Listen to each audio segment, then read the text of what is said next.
Therapeutic Thursday. So that's what's happened here. Okay. Wait a minute. I don't have a mouse. I'm on a borrowed. There we go. Did you know that some people in the aortic community find themselves going through the 5 stages of grief after a diagnosis or after surviving an aortic dissection? And for Therapeutic Thursday last week, we wanted to take a moment to validate those emotions that you might be feeling since your diagnosis or your event. According to an article in Healthline written by Ariana Denk, titled Processing Grief After a New Medical Diagnosis, Ariana explains that the type of grief that comes with chronic illness is complex. Grief is an experience that can completely consume you mentally, physically, and emotionally, and it doesn't just happen with the traditional sense of loss. And here are the 5 stages. I think we've all heard about these. Denial. So even though you know logically that you're entering a new relationship with your health, when a new medical issue comes up and you get a new diagnosis, it's common to need to work through the denial before beginning to process exactly what you're feeling. We know many community members want to bury their head in denial and pretend none of this happened or diminish what your symptoms may be. Those are coping mechanisms. Pushing through the day is a form of denial. And so take time to process everything that you are experiencing and every doctor's every doctor's appointments. It's like you got to feel the feels to get through it. I actually disassociated during my denial time. So that was interesting, and I've learned a lot about this process. Anger. Ariana explains that when anger is burning through you, it means you have most likely come to understand the reality of your situation, but that doesn't necessarily mean that you're ready to accept it. Sometimes it feels easier or more manageable to lash out at others while you're grieving for yourself.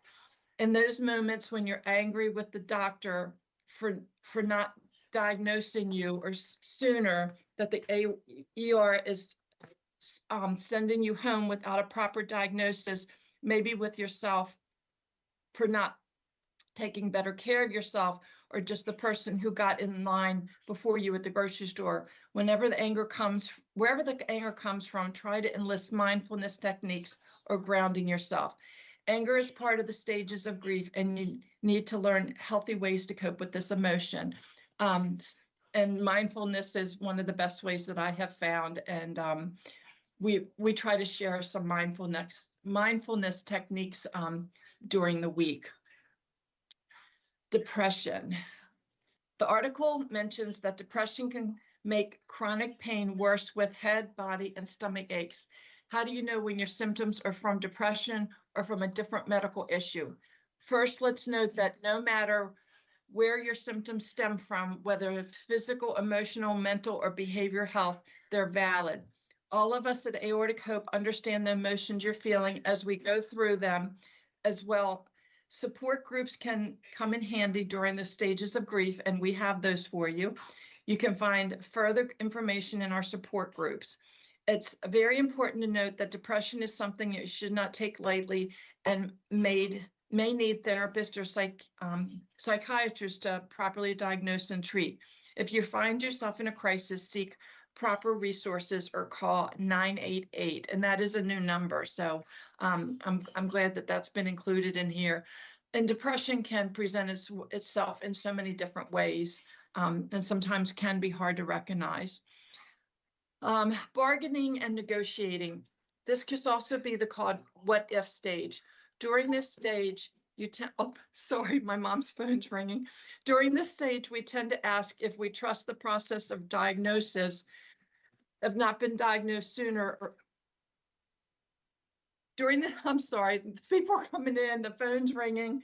During this stage, we tend to ask if we trust the process or diagnosis. We question if we've been diagnosed sooner, or maybe we ate a better diet or exercised better, we'll get better.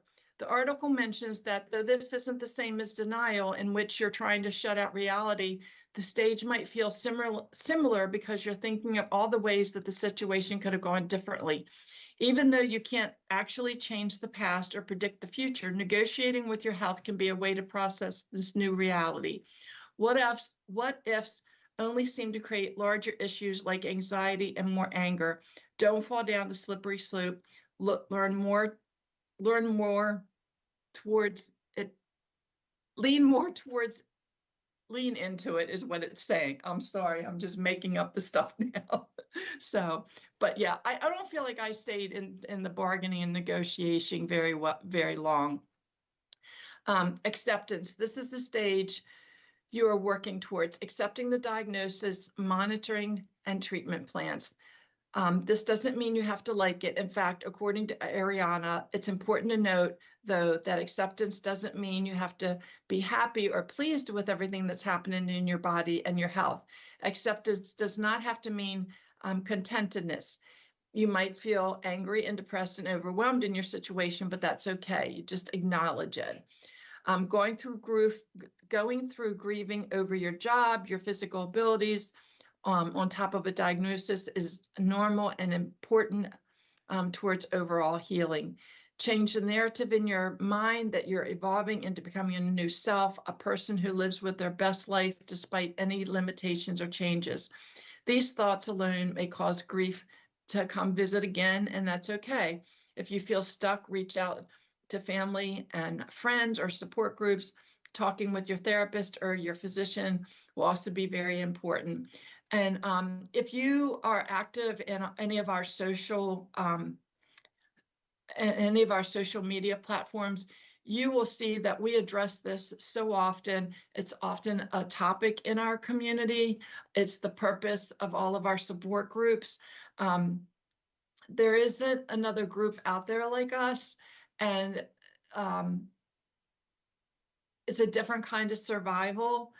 And I really encourage you, if you're new to our community, I really encourage you to join some of our support groups. We also have some groups that we don't even really talk about aortic health. It's just getting together with other people that understand what we're going through. And you can find all those support group links on our Aortic Hope page. They're right there. They're easy to find.